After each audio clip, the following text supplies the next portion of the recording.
बिस्मिल्लाहिर्रहमानिर्रहीम नहमदुहु व नसल्ली अला रसूलिहिल करीम अम्मा बाद फ़अऊज़ु बिल्लाहि मिनश्शैतानिर्रजीम बिस्मिल्लाहिर्रहमानिर्रहीम क़ाल अल्लाहु तबारक व तआला फ़िल क़ुरआनिल मजीद इन्नल्लाह व मलाइकतहु युसल्लूना अलन नबी या अय्युहल्लज़ीना आमनू सल्लु अलैहि व सल्लिमू तस्लीमा सल्लल्लाहु अला मुहम्मद सल्लल्लाहु अलैहि वसल्लम सल्लल्लाहु अला मुहम्मद सल्लल्लाहु अलैहि व आलिहि।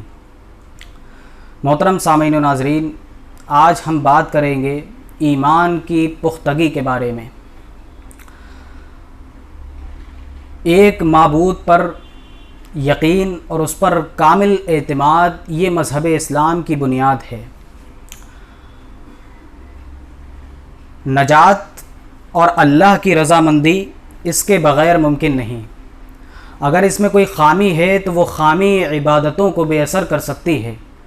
ईमान की पुख्तगी के बग़ैर नमाज, रोज़ा, ज़कात, हज और दूसरी इबादतें ये ज़ाये और बेहैसियत हैं। यही वजह है कि कुरान व हदीस में ईमान की पुख्तगी और यकीन की दुरुस्तगी और अक़ीदे की मजबूती की बार बार ताकीद की गई। और शुरू इस्लाम के ज़माने में ईमान की पुख्तगी और अक़ीदे की मजबूती की तालीम दी जाती रही, क्योंकि ईमान की पुख्तगी के बाद दूसरे मसाइल पर अमल करना यह आसान हो जाता है। और ये बात ज़हन नशीन रहे कि ईमान और यकीन से बढ़कर कोई इबादत नहीं है। अब सवाल ये होता है कि ईमान किसको कहते हैं, ईमान का क्या मतलब है। तो मैं ये बताता चलूँ कि ईमान जो है वो जानने का नाम नहीं है कि हम सिर्फ जान कर बैठ जाएं कि हाँ ईमान इसको कहते हैं और वो हमारे लिए काफ़ी हो जाए। नहीं, ईमान का ये मतलब नहीं है। ईमान का मतलब जानना नहीं है, ईमान का मतलब मानना है। इसलिए अल्लाह तबारक व तआला ने इब्तिदान सूरह बकरा में इरशाद फरमाया कि सबसे पहले कि शक दूर कर दो। क्या कहा कि सबसे पहले शक दूर कर दो, क्योंकि शक एक ऐसी चीज़ है जो कभी इधर रहता है तो कभी उधर रहता है। इसमें करार नहीं होता, ये एक जगह ठहरने का मौका नहीं देता, ये बंदे को दीन पर साबित कदमी नहीं देता, ये बंदे को आगे जाने का मौका नहीं देता। तो पहले कहा कि शक दूर कर दो। तो जब आपके दरमियान से शक ख़त्म हो जाएगा, शक ज़ाइल हो जाएगा, तो फिर आप इस काबिल बनोगे कि जो महबूब हकीकी कह देगा उसको बिना देखे बिना सोचे तस्लीम कर लोगे, उसको मान लोगे। फिर जो रसूल अकरम फरमा दें तो उसको बिना सोचे मान लोगे।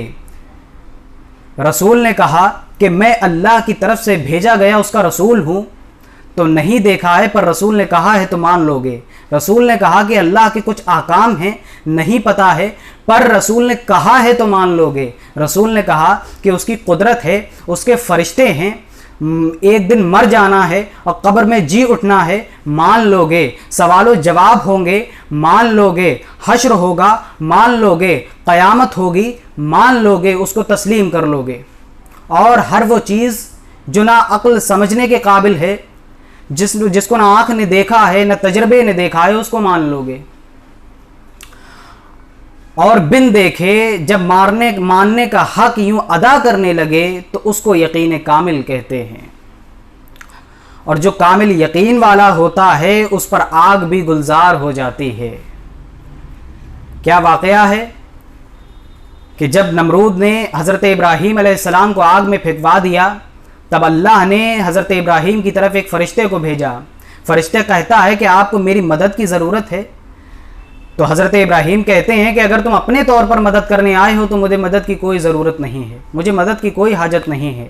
और अगर किसी के भेजे हुए आए हो तो वो भेजने वाला ये बखूबी जानता है कि मेरे लिए अच्छाई क्या है और बुराई क्या है। अल्लाह अल्लाह, क्या यकीन था, क्या ईमान था। फिर हुक्म आया, इरशाद रब्बानी हुआ कि या नारी कूनी बर्दन व सलामन अला इब्राहीम। क्या फरमाया अल्लाह ने कि आग ठंडी हो जा, सलामती वाली हो जा इब्राहीम पर। फिर आग गुलजार बन गई। ये है यकीन का आखिरी दर्जा। इसी तरह सीरत निगारों ने हिजरत का वाक़या जिस तरह से ज़िक्र किया है उससे मालूम होता है कि वो रात और रात की वो घड़ी जिसमें नबी अकरम सल्लल्लाहु अलैहि वसल्लम अपने यार गार हज़रत सिद्दीक़ अकबर के साथ अपना आबाई वतन छोड़कर मदीने का रुख किया आका ने, तो वो रात कितनी अंधेरी और डरावनी थी, मगर ईमान व यकीन का चिराग रोशन था। और उस रोशनी में सफ़र करते हुए दोनों गारे सौर पर पहुँचते हैं और वहीं ठहरने का फ़ैसला करते हैं, वहीं ठहरने का फ़ैसला करते हैं कि इतने में मुशरिकीन की जमात वहाँ पर निशान कदम के ज़रिए पहुँच जाती है। हज़रत अबू बकर सिद्दीक़ के कानों में मुशरिकीन की आवाज़ आती है, तो नज़र उठा के देखते हैं तो मुशरिकीन के पाँव नज़र आ रहे हैं। कौन वो शख्स है जिसके इस वक्त रोंगटे खड़े ना हो गए हों। हज़रत अबू बकर सिद्दीक़ परेशान हो गए और सोचने लगे कि अगर आका पर मुशरिकीन ने गलबा पा लिया तो उसका क्या अंजाम होने वाला है। मगर कुर्बान जाइए आकाए दो जहां पर कि ज़बान मुबारक खुलती है और इरशाद होता है, इल्ला तहज़न इन्नल्लाह माना। क्या इरशाद होता है कि ए अबू बकर, तुम क्यों परेशान होते हो, अल्लाह हमारे साथ है। अल्लाह अल्लाह, क्या यकीन था कि रंजीदा मत हो, अल्लाह हमारे साथ है।